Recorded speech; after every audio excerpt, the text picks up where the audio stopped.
जय श्री सीताराम मित्रों। और श्रीमद् भगवद गीता के द्वितीय अध्याय का श्लोक संख्या 31 अब हम पढ़ेंगे।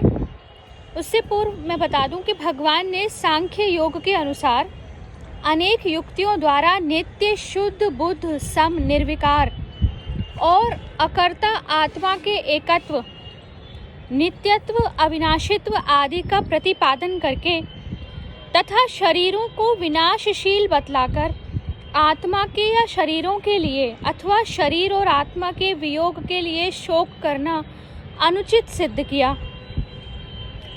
साथ ही प्रसंगवश आत्मा को जन्मने मरने वाला मानने पर भी शोक करने के अनौचित्य का प्रतिपादन किया और अर्जुन को युद्ध करने के लिए आज्ञा दी। अब आगे के 7 श्लोकों द्वारा छात्र धर्म के अनुसार, जो क्षत्रिय है अर्जुन, उसके अनुसार शोक करना अनुचित सिद्ध करते हुए भगवान अर्जुन को युद्ध के लिए उत्साहित करते हैं।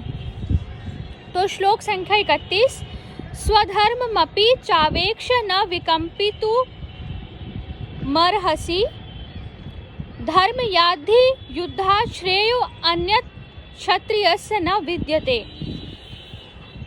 अर्थात अपने धर्म को देखकर भी तू भय करने योग्य नहीं है, यानी तुझे भय नहीं करना चाहिए, क्योंकि क्षत्रिय के लिए धर्म युक्त युद्ध से बढ़कर दूसरा कोई कल्याणकारी कर्तव्य नहीं है। प्रश्न, यहाँ अपि पद के प्रयोग का क्या भाव है? स्वधर्मपि, यहाँ अपि पद का प्रयोग करके भगवान ने यह भाव दिखलाया है कि आत्मा को नित्य और शरीरों को अनित्य समझ लेने के बाद शोक करना या युद्ध आदि से भयभीत होना उचित नहीं। यह बात तो मैंने तुमको समझा ही दी है।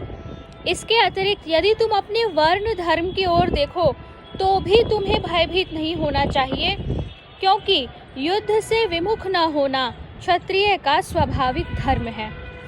दूसरा प्रश्न है, ही पद का क्या अभिप्राय है? ह और उस पे छोटी ई की मात्रा।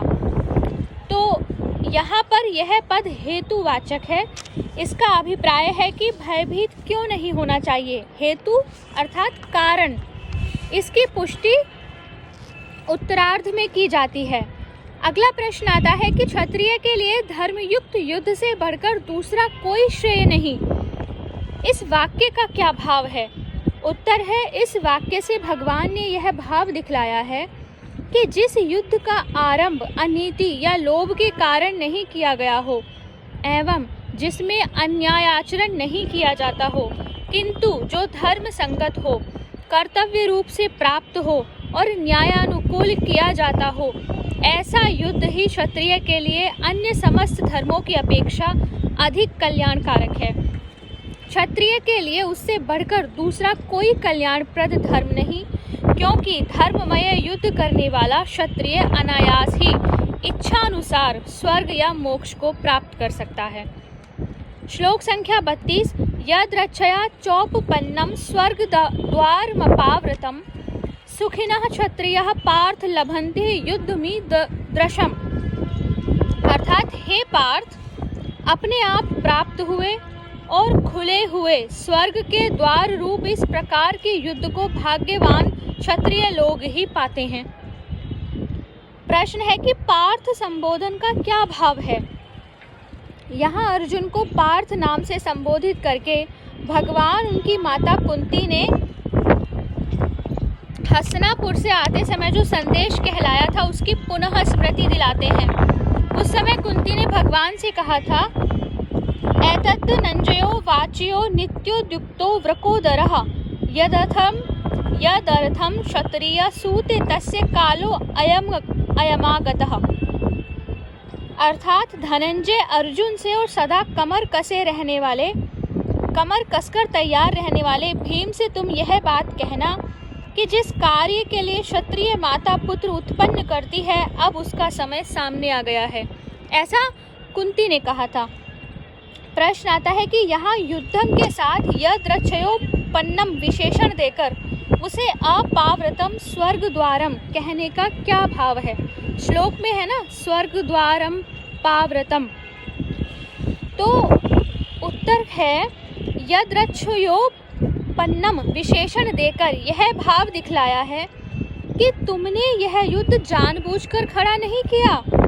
तुम लोगों ने तो संधि करने की बहुत चेष्टा की, किंतु जब किसी प्रकार भी तुम्हारा धरोहर के रूप में रखा हुआ राज्य बिना युद्ध के वापस लौटा देने को दुर्योधन राजी नहीं हुआ, उसने स्पष्ट कह दिया कि सुई की नोक टिके इतनी जमीन भी मैं पांडवों को नहीं दूंगा। तब तुम लोगों को बाध्य होकर युद्ध का आयोजन करना पड़ा। अतः यह युद्ध तुम्हारे लिए यद्रक्षयोपपन्नम अर्थात बिना इच्छा किए अपने आप प्राप्त है, तथा अपाव्रतम स्वर्ग द्वारम विशेषण देकर यह दिखलाया है कि यह खुला हुआ स्वर्ग का द्वार है। ऐसे धर्म युद्ध में मरने वाला मनुष्य सीधा स्वर्ग में जाता है, उसके मार्ग में कोई भी रोक टोक नहीं कर सकता। अगला प्रश्न है कि इस प्रकार के युद्ध को भाग्यवान क्षत्रिय लोग ही पाते हैं। इस वाक्य का क्या भाव है? उत्तर है, इस वाक्य से भगवान ने यह भाव दिखलाया है कि ऐसा धर्ममय युद्ध जो कि अपने आप कर्तव्य रूप से प्राप्त हुआ है और खुला हुआ स्वर्ग द्वार है, हर एक क्षत्रिय को नहीं मिल सकता। यह तो किन्हीं बड़े भाग्यशाली क्षत्रियों को ही मिला करता है। अतएव तुम्हारा बड़ा ही सौभाग्य है जो कि तुम्हें ऐसा धर्ममय युद्ध अनायास ही मिल गया है। अतएव अब तुम्हें इससे हटना नहीं चाहिए। इस प्रकार धर्ममय युद्ध करने में लाभ दिखलाने के बाद अब उसे न करने में हानि दिखलाते हुए भगवान अर्जुन को युद्ध के लिए उत्साहित करते हैं। श्लोक संख्या 33। अथ चेत्त्वमिमं धर्मं संग्रामं न करिष्यसि ततः स्वधर्मं कीर्तिं च हित्वा पापं वाप्स्यसि। इसका अर्थ है कि किंतु यदि तू इस धर्म युक्त युद्ध को नहीं करेगा तो स्वधर्म और कीर्ति को खोकर पाप को प्राप्त होगा। प्रश्न है, अथ पद का क्या अभिप्राय है? उत्तर है कि अथ पद यहाँ पक्षांतर में है। अभिप्राय यह है कि अब प्रकरांतर से युद्ध की कर्तव्यता सिद्ध की जाती है। दूसरा प्रश्न है, संग्रामम के साथ इमम और धर्म्यम इन दोनों विशेषणों का प्रयोग करके यह कहने का क्या अभिप्राय है कि यदि तू युद्ध नहीं करेगा तो स्वधर्म और कीर्ति को खोकर पाप को प्राप्त होगा। इसका उत्तर है, इससे भगवान ने यह भाव दिखलाया है कि यह युद्ध धर्ममय होने के कारण अवश्य कर्तव्य है। यह बात तुम्हें अच्छी तरह समझा दी गई। इस पर भी यदि तुम किसी कारण से युद्ध न करोगे तो तुम्हारे द्वारा स्वधर्म का त्याग होगा और निवातक वचादि दानवों के साथ युद्ध में विजय पाने के कारण तथा भगवान शिवजी के साथ युद्ध करने के कारण तुम्हारी जो संसार में बड़ी भारी कीर्ति छाई है वह भी नष्ट हो जाएगी। इसके सिवा कर्तव्य का त्याग करने के कारण तुम्हें पाप भी होगा ही। अतएव तुम जो पाप के भय से युद्ध का त्याग कर रहे हो और भयभीत हो रहे हो, यह सर्वथा अनुचित है। श्लोक संख्या 34। अकीर्तिम चापि भूतानि कथयिष्यन्ति ते अव्ययाम संभावितस्य चाकीर्तिर मरणादतिरिच्यते। इसका अर्थ है, तथा सब लोग तेरी बहुत काल तक रहने वाली अपकीर्ति का भी कथन करेंगे और मानवीय पुरुष के लिए अपकीर्ति मरण से भी बढ़कर है। प्रश्न है, यहाँ अपि पद का प्रयोग करके यह कहने का क्या भाव है कि सब लोग तेरी बहुत काल तक रहने वाली अपकीर्ति करेंगे? उत्तर है, यहाँ अपि पद का प्रयोग करके इस वाक्य से भगवान ने यह दिखलाया है कि केवल स्वधर्म और कीर्ति का नाश होगा और तुम्हें पाप लगेगा। इतना ही नहीं, साथ ही देवता, ऋषि और मनुष्य आदि सभी लोग तुम्हारी बहुत प्रकार से निंदा भी करेंगे और वह अपकीर्ति ऐसी नहीं होगी जो थोड़े दिन होकर रह जाए, वह अनंत काल तक बनी रहेगी। अतएव तुम्हारे लिए युद्ध का त्याग सर्वथा अनुचित है। प्रश्न है कि माननीय पुरुष के लिए अपकीर्ति मरण से भी बढ़कर है, इस वाक्य का क्या भाव है? तो इस वाक्य से भगवान ने यह दिखलाया है कि यदि कदाचित तुम यह मानते हो कि अकीर्ति होने में हमारी क्या हानि है, तो ऐसी मान्यता ठीक नहीं है। जो पुरुष संसार में प्रसिद्ध हो जाता है, जिसे बहुत लोग श्रेष्ठ मानते हैं, ऐसे पुरुष के लिए अपकीर्ति मरण से भी बढ़कर दुखदाई हुआ करती है। अतएव जब वैसी अकीर्ति होगी तब तुम उसे सहन न कर सकोगे, क्योंकि तुम संसार में बड़े शूरवीर और श्रेष्ठ पुरुष के नाम से विख्यात हो। स्वर्ग से लेकर पाताल तक सभी जगह तुम्हारी प्रतिष्ठा है। श्लोक संख्या 35। भयाद्रणादुपरतं मत्स्यन्ते त्वां महारथः येषां च त्वं बहुमतो भूत्वा यास्यसि लाघवम्। और जिनकी दृष्टि में तू पहले बहुत सम्मानित होकर अब लघुता को प्राप्त होगा, वे महारथी लोग तुझे भय के कारण युद्ध से हटा हुआ मानेंगे।